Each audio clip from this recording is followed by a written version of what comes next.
Buonasera, benvenuti a questa edizione del nostro telegiornale. Vediamo subito i titoli.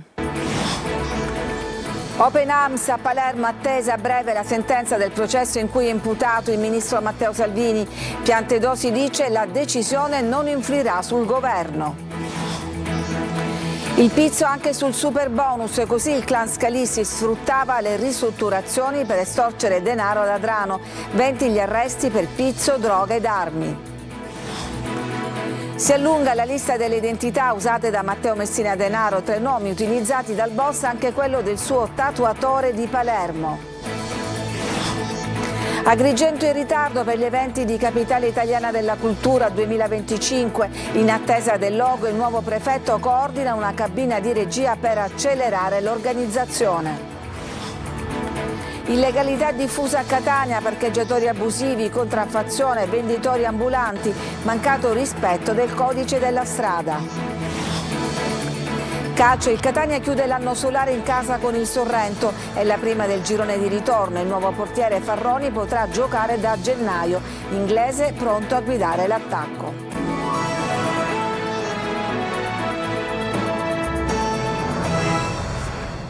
In apertura ci colleghiamo con l'Aula Bunker di Palermo, dove è attesa a momenti la sentenza per il processo Open Arms che vede imputato per sequestro di persona il ministro Matteo Salvini, accusato di aver negato lo sbarco a Lampedusa a 147 migranti soccorsi in mare. Per noi c'è Marco Gullà.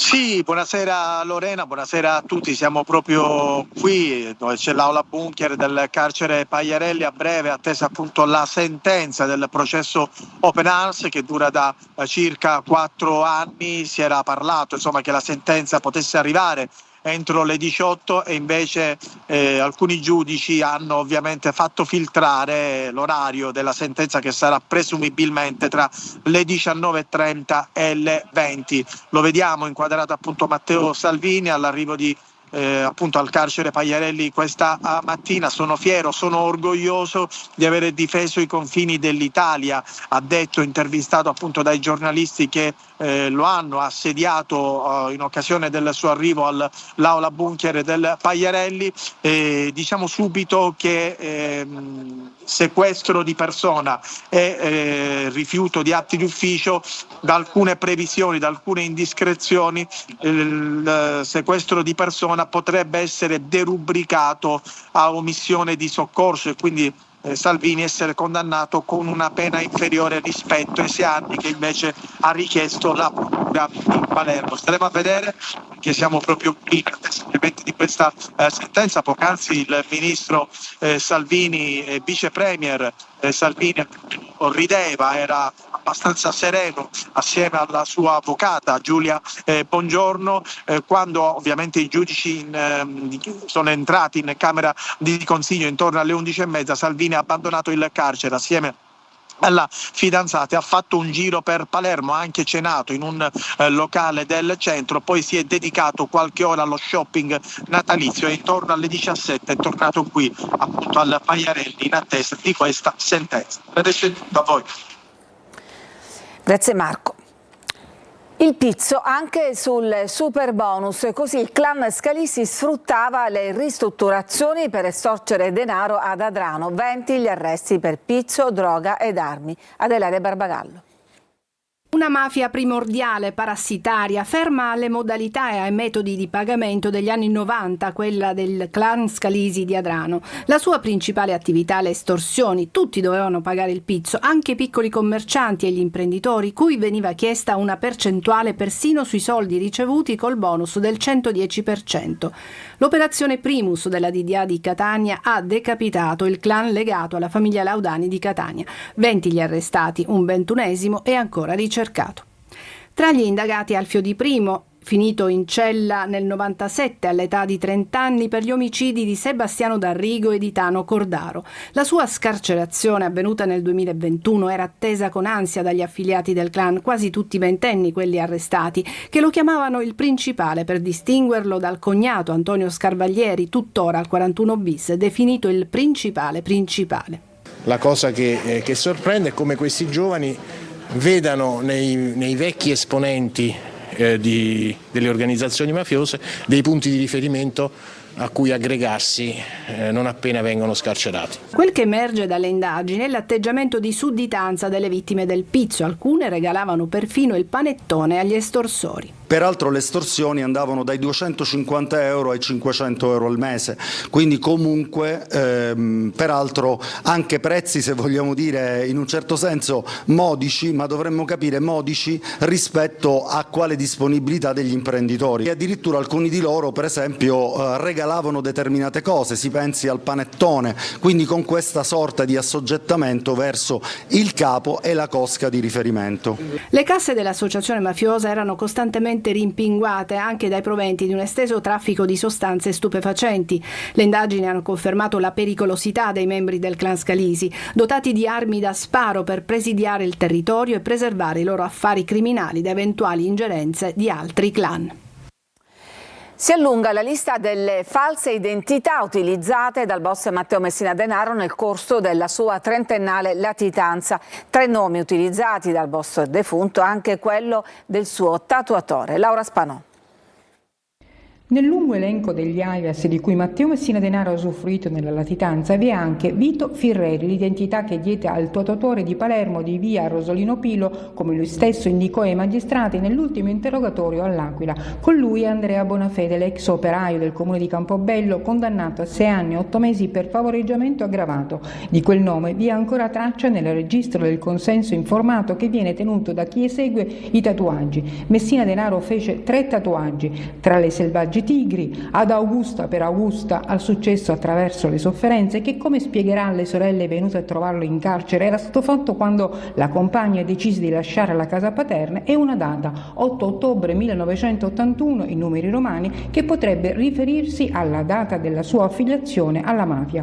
Sono intanto 2 le squadre che lavorano su tutta la mole di pizzini, documenti, lettere, biglietti rinvenuti nel covo di Campobello dopo la cattura del boss. Da un lato i carabinieri del dall'altro gli agenti del servizio centrale operativo coadiuvati dai colleghi delle squadre mobili di Trapani e Palermo. Si cerca l'archivio degli affari e dei segreti di Messina Denaro e nel frattempo si continuano a decifrare nomi criptati, sigle e numeri. Si cercano i nomi di chi ha protetto il boss, ma anche chi gli ha garantito nel corso della latitanza di poter accedere a diverse strutture sanitarie tra Trapani e Palermo, usufruendo del sistema sanitario nazionale di quello Stato di cui lui si beffava da 30 anni. L'ultimo medico venuto fuori è l'oculista Antonino Pioppo, finito nel registro degli indagati. Numerose le perquisizioni effettuate in ospedale e strutture sanitarie anche private. Intanto il PM della DDA di Palermo, Gianluca De Leo, ha chiesto la sospensione dei termini di custodia cautelare per Alfonso Tumbarello, ex medico di base di Campobello, imputato davanti al tribunale di Marsala per concorso esterno in associazione mafiosa e falso in atto pubblico, per avere redatto numerosi certificati medici a nome di Bonafede Andrea, classe 63, per consentire a Messina Denaro di potersi curare. Il PM della DDA ha giustificato la sua richiesta avanzata nel corso dell'ultima udienza con la particolare complessità del processo, richiesta alla quale si è opposto l'avvocato difensore Gioacchino Sbacchi. Il Tribunale deciderà dopo aver valutato. Tra pochi giorni ormai Agrigento sarà capitale italiana della cultura 2025, ma la città sembra arrivare in ritardo a questo appuntamento. Il prefetto lancia una cabina di regia per accelerare l'organizzazione. Il nostro inviato Luca Ciliberti. Polemiche, ritardi, ma anche una grande opportunità. Agrigento vivrà il 2025 da capitale italiana della cultura. Andiamo a vedere a che punto sono i preparativi. Noi riceviamo già tantissime chiamate, mail o comunque chiedono informazione anche ai tour operator con cui noi collaboriamo.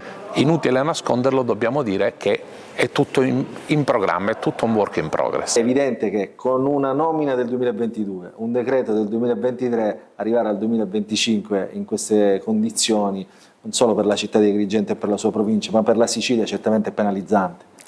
È penalizzante, lei ha detto bene, è trascorso più di 1 anno e mezzo e quindi dobbiamo recuperare quello che si poteva benissimo avviare qualche mese addietro. Sì, è vero che abbiamo avuto anche un po' di ritardi burocratici nel preparare la fondazione per essere operativa. Finalmente abbiamo raggiunto questo obiettivo. Cosa si aspetta da questa cabina di regia? La cabina di regia io l'ho voluta compulsare, istituire innanzitutto e poi compulsare, perché ognuno deve fare il proprio ruolo. Tutti i servizi che si devono garantire sul territorio devono essere pienamente efficienti. Questo è quello che noi lamentiamo, il fatto che non ci sia dialogo con il tessuto produttivo della città di Agrigento. Dici bene tu, dove troviamo che Agrigento sarà capitale della cultura? Diciamo, solitamente quando ci sono questi eventi c'è un logo, un simbolo, un claim che è frequente e girerebbe ovunque. Oggi in realtà, a parte pochi sta partendo pure questo. Finalmente è stato tutto espletato, è stata vinta una gara, si registrerà il nuovo logo. Quello era un logo di candidatura, il Telamone, ci sarà un logo invece che sarà invece definitivo per capitale della cultura, e vedete che sarà qualcosa di molto interessante, prima molto del 2025. bello. Sì, sicuramente, per forza, entro il 2024. Entrano al comune di Catania 54 nuovi dipendenti a tempo indeterminato che avevano superato il concorso la scorsa primavera. Tutti voi, ha detto loro il sindaco trentino che li ha accolti, siete il carburante di un comune che da ben 33 anni non faceva assunzioni di personale a tempo indeterminato. La prossima settimana si concluderanno i colloqui del concorso per gli 80 agenti di polizia locale che entreranno in servizio a metà gennaio. Buone notizie anche per il Policlinico di Catania, che assumerà a tempo indeterminato 142 tra medici, infermieri e personale amministrativo impegnati finora con contratti a tempo determinato. A Catania l'illegalità alla luce del sole, parcheggiatori abusivi, contraffazione, venditori ambulanti e su tutto il mancato rispetto del codice della strada e del vivere civile. Tonino De Mana.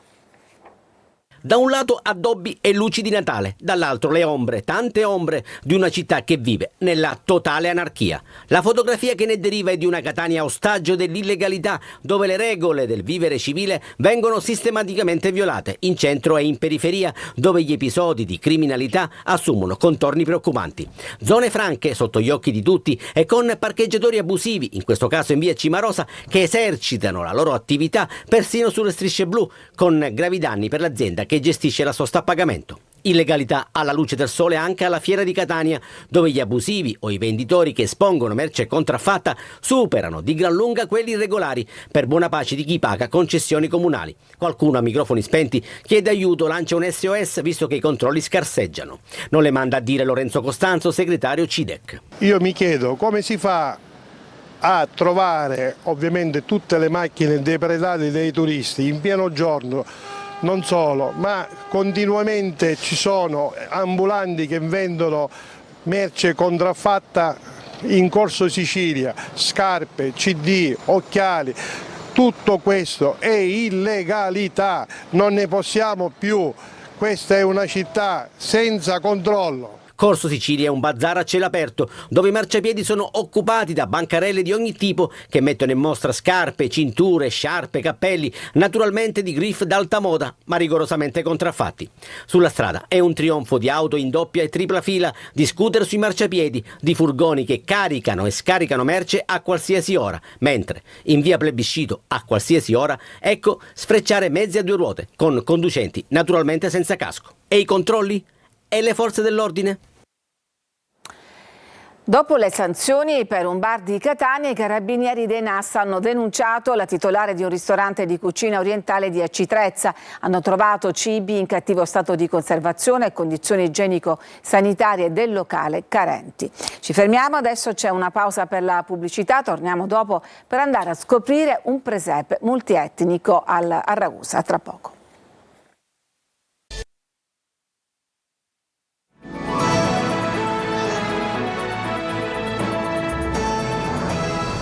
Un presepe d'arte multietnico a Vittoria, la proposta in stile Caravaggio di 5 fotografi per lanciare un messaggio di pace e inclusione. Veronica Barbarino. Nella Sicilia, crocevia di popoli, razze ed etnie, a Vittorio un presepe d'arte fotografica multietnico. 15 opere realizzate dai fotografi della corte del Vespro, guidati dal maestro Toni Campo, per lanciare un messaggio di pace, inclusione e condivisione di valori fra i popoli. Allestito da Francesco Palazzolo, il presepe ha riunito personaggi provenienti da Russia, Cina, Romania, Svizzera, Tunisia e Sicilia, ognuno con le proprie caratteristiche, in un'originale rappresentazione della natività. L'idea di questo presepe multietnico nasce da un workshop fotografico sull'uso della luce artistica. Abbiamo raccontato una storia che ha 2024 anni, infatti anche le immagini sono state trattate, un po' vissute, lo si può vedere nella natività che c'è giù di sotto, nell'antica cisterna, dove appunto è stato fatto un lavoro di quasi invecchiamento. Un gioco di luce e ombre nello stile di Caravaggio, in cui il chiaro sottolinea i dettagli e l'oscuro le profondità dell'animo umano, il tutto per raccontare l'universalità della vita. La mostra è visitabile tutte le domeniche di dicembre e il 5 e 6 gennaio. Maletto, in provincia di Catania, festeggerà il nuovo anno con il concerto evento di Fiorella Mannoia. L'invito arriva direttamente dalla cantautrice romana Tonino De Mano. Ciao a tutti e intanto grazie per avermi invitato al vostro Capodanno. Sarà anche il nostro Capodanno. Vi aspetto. Ciao ciao! L'invito è di Fiorella Mannoia. L'appuntamento è per il 31 dicembre alle 22:15 in piazza 24 maggio. Fine anno con il botto a Maletto, che ospiterà una delle voci più importanti ed iconiche della musica italiana. La cantante romana ripercorrerà i più grandi successi del suo vasto repertorio, declinati con nuovi arrangiamenti, sfumature e con il contributo dell'Orchestra Sinfonica. Un motivo di vanto per il sindaco di Maletto, Giuseppe Capizzi. Avremo una delle migliori artisti che vantiamo nel territorio italiano, e per questo ringrazio il supporto della regione siciliana, in particolar modo del nostro presidente dell'Ars Gaetano Calvagno, che stando sempre sul territorio riesce a intervenire appiattendo le differenze soprattutto dei piccoli comuni. Quindi Maletto riesce, nonostante un comune di 4.000 abitanti, ad avere un Capodanno degno di essere chiamato tale e vivere tutti insieme nella cultura, nella musica, un Capodanno col botto. Lo spettacolo è stato patrocinato dal Comune di Maletto in collaborazione con l'Assessorato al Turismo, Sport e Spettacolo della Regione Siciliana, l'Ars e Punto e a Capo SRL. Trasferire emozioni alla gente, far stare bene la gente è qualcosa che migliora la qualità della vita e porta anche lavoro. Abbiamo visto che la musica crea un indotto economico importante. A mezzanotte, calice al cielo, immancabile brindisi, canzoni senza tempo e spettacolo pirotecnico per dare il benvenuto al 2025. Ci fermiamo, c'è una pausa e poi torniamo con la pagina sportiva, perché il Catania sta preparando la gara di domenica contro il Sorrento. A tra poco.